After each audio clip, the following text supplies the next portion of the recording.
इस वक्त आप आराम से बैठकर इस वीडियो को देख रहे हैं, मगर मैं आपको कहूँ, आज जिस जगह पर आप अभी बैठे हो वो जमीन आज से करोड़ों साल पहले 8,500 डिग्री के तापमान से उबल रही थी, या जिस जगह पर आप बैठे हैं वो जगह लाखों सालों तक बर्फ से ढकी हुई थी।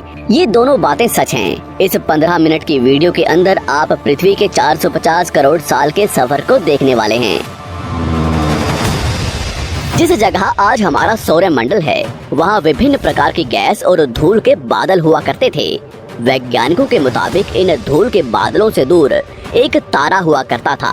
वक्त के साथ साथ उस तारे की ऊर्जा कम होने लगी, जिसके कारण उसके अंदर एक विशाल विस्फोट हुआ। विस्फोट की वजह से अंतरिक्ष की ये धूल एक दूसरे से दबने लगी।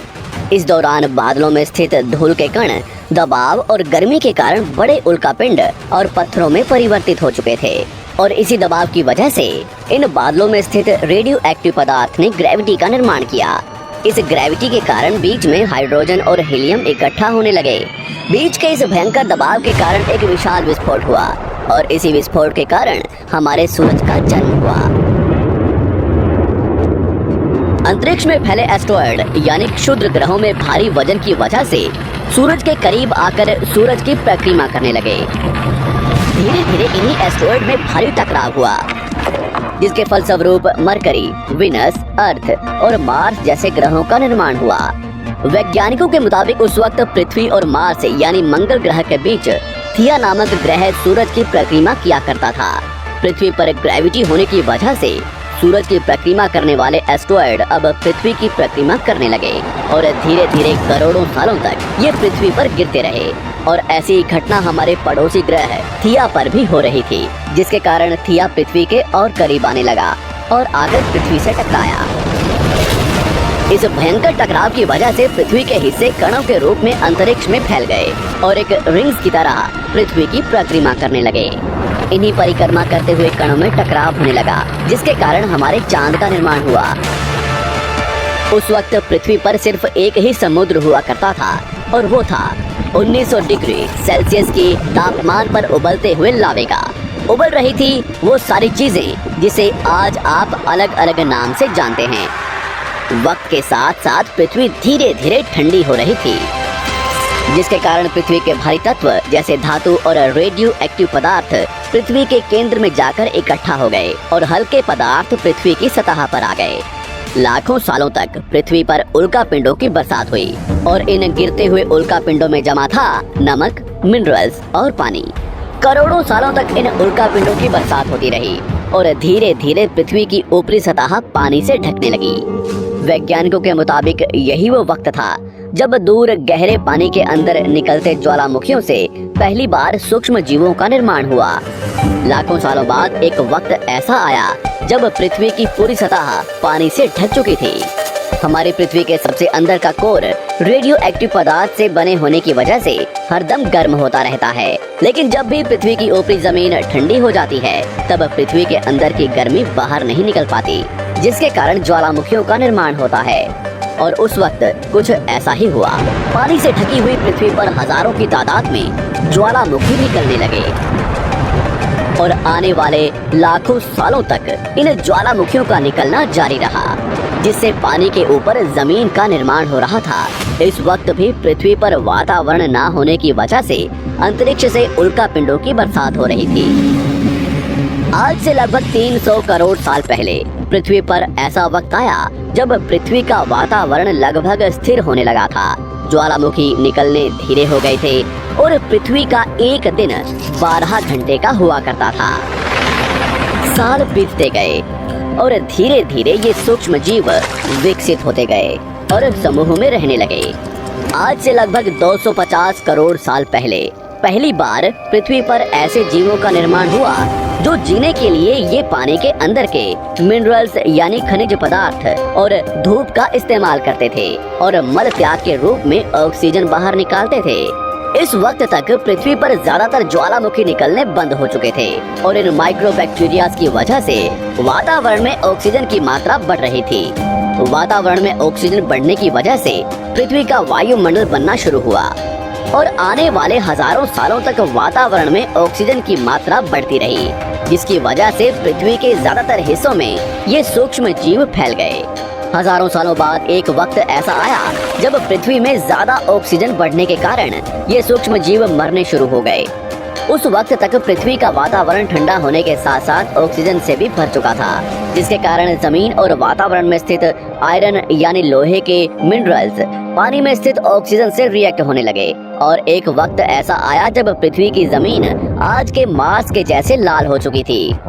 वक्त बीतने के साथ साथ धरती की टेक्टोनिक प्लेट्स में दरार होने लगी, जिसके कारण पृथ्वी के अंदर का लावा जमीन की तरह कई लाखों सालों तक खुला उबलता रहा। और यही वो कारण था जिसके कारण पृथ्वी के वातावरण में कार्बन डाइऑक्साइड की मात्रा बहुत बढ़ गई और पृथ्वी पर एसिड की वर्षा शुरू हो गई। एसिड रेन की वजह से पृथ्वी का तापमान घटने लगा और तापमान इतना घटा कि पृथ्वी के ऊपर स्थित पानी बर्फ में परिवर्तित होने लगा। पृथ्वी पर पहली बार भयंकर आइस एज आया। इस वक्त पूरी पृथ्वी सफेद बर्फ से ढक चुकी थी।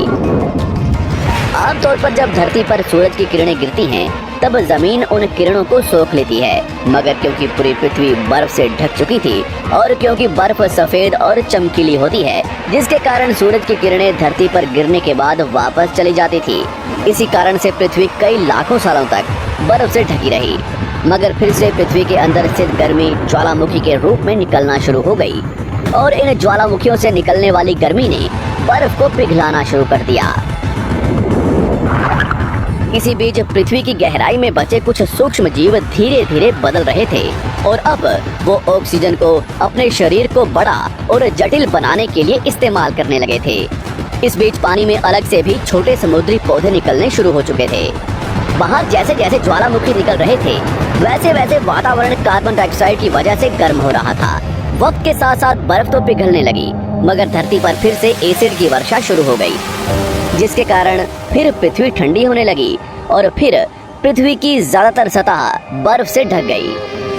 ऐसा बार बार कई हजारों सालों तक होता रहा और इसी कारण से अब समुद्री जीव धीरे धीरे वातावरण के हिसाब से विकसित हो रहे थे।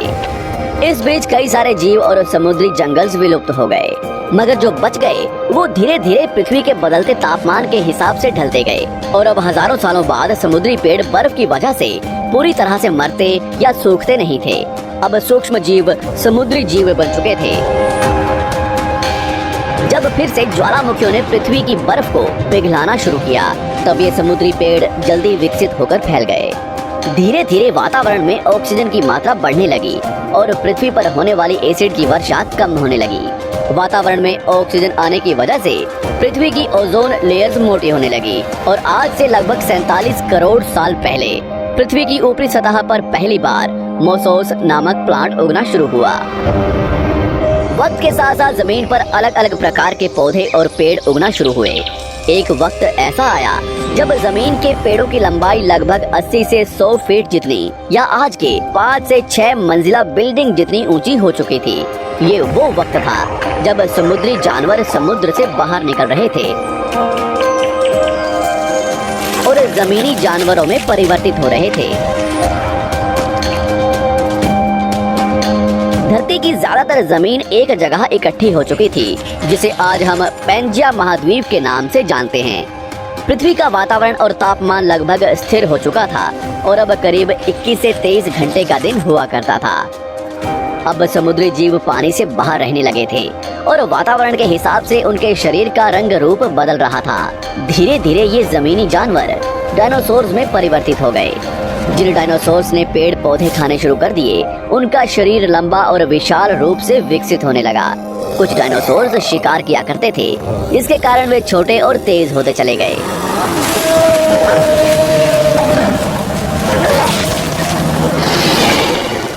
पृथ्वी की ऊपरी जमीन एक जगह इकट्ठी होने के कारण ज्यादातर जमीन रेगिस्तान और बंजर हो चुकी थी।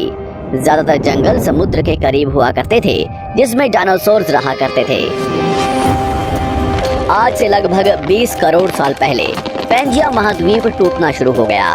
पैंजिया के विभाजित होने की वजह से पृथ्वी की ज्यादातर ऊपरी जमीन पानी के संपर्क में आने लगी, जिसके फलस्वरूप पृथ्वी पर हरियाली बढ़ती गई, जिस वजह से डायनासोर्स और ज्यादा विभिन्न और विशाल होते चले गए। डायनासोर्स ने आने वाले लगभग 20 से 30 करोड़ सालों तक पृथ्वी पर राज किया। उस वक्त डायनासोर्स समुद्र से लेकर जमीन और आसमान तक पूरी पृथ्वी पर राज किया करते थे। इस दौरान अफ्रीका से टूटा भारत सीधे आकर आज के तिब्बत से टकराया और इस टकराव की वजह से हिमालय का निर्माण हुआ।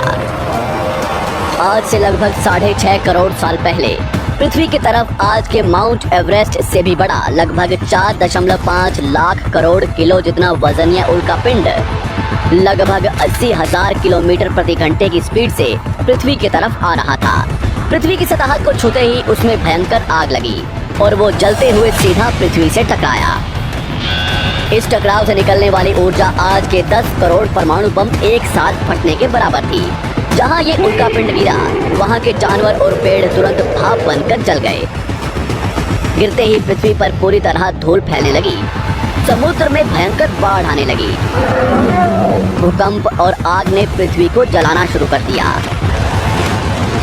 कुछ ही घंटों में पूरी पृथ्वी के वातावरण में हानिकारक गैस और धूल की वजह से पृथ्वी नर्क हो चुकी थी। डायनासोर्स घुटन, आग और भूखमरी से पूरी तरह विलुप्त हो गए। इस वक्त हमारे पूर्वज जमीन के अंदर रहा करते थे, जिसके कारण वो इस विशाल प्रलय से बच गए। पृथ्वी का वातावरण पूरी तरह से काला और अंधेरा हो चुका था, जिससे धूप भी जमीन तक नहीं पहुंच पा रही थी। पृथ्वी के पेड़ और ज्यादातर जानवर विलुप्त हो गए। वातावरण में धूल और हानिकारक गैस के कारण पृथ्वी पर फिर से एसिड की वर्षा शुरू हो गई और फिर पृथ्वी ठंडी होकर बर्फ से ढक गई। लेकिन इस बार पृथ्वी की बर्फ लाखों सालों तक नहीं जमी रही और 80 से 90 हजार साल बाद ये बर्फ पिघलनी शुरू हो गई। जैसे ही धरती पर वातावरण फिर से पहले जैसा होने लगा, वैसे ही ये छोटे जीव जमीन से बाहर आना शुरू हो गए। उस वक्त पृथ्वी की बर्फ पिघलनी शुरू ही हुई थी, जिसके कारण अफ्रीका में घने ठंडे जंगल हुआ करते थे और इसी बीच ये जमीनी जीव बंदरों में परिवर्तित हुए। मगर जैसे जैसे पृथ्वी गर्म होने लगी, वैसे वैसे अफ्रीका के ये जंगल सूखने लगे। जंगल की चीजें खाने वाले बंदरों को खाने की कमी होने लगी। खाने की तलाश में इन बंदरों ने अपने पैरों पर चलना शुरू कर दिया, जिससे उन्हें दूसरे जानवरों के शिकार करने में मदद मिलती थी। धीरे धीरे बंदर एप्स यानी वानर में परिवर्तित हुए। खाने की तलाश में ये एप्स पृथ्वी के दूसरे हिस्सों में फैलने लगे और धीरे धीरे उनके शरीर का रंग रूप वहाँ के मौसम के हिसाब से बदलता गया। वक्त के साथ साथ हम आदिवासी बने। हमने हथियारों से लेकर आग का आविष्कार किया। हम धीरे धीरे इंसान के रूप में विकसित हुए। हमने धर्म से लेकर परिवार, भाषा और संस्कृति का निर्माण किया और वक्त के साथ साथ हम विकसित होते चले गए और आज हम इस पृथ्वी की सबसे विकसित प्रजाति बन चुके हैं। पृथ्वी को आज के जैसे बनने में लगभग 450 करोड़ साल का वक्त लगा है और हमें एक छोटे जमीन में रहने वाले जानवर से इंसान बनने में कई लाखों सालों का। मगर हमने इन 100 सालों में जितना पृथ्वी को गंदा और तबाह किया है, उतना आज तक किसी भी प्रजाति ने नहीं किया होगा। हम फिर से धरती को गर्म कर रहे हैं और कार्बन डाइऑक्साइड की मात्रा बढ़ा रहे हैं। वैज्ञानिकों का मानना है कि पृथ्वी पर फिर से विशाल परिवर्तन होने वाला है। भविष्य में पृथ्वी कैसी होगी, जानेंगे हमारी अगली वीडियो में।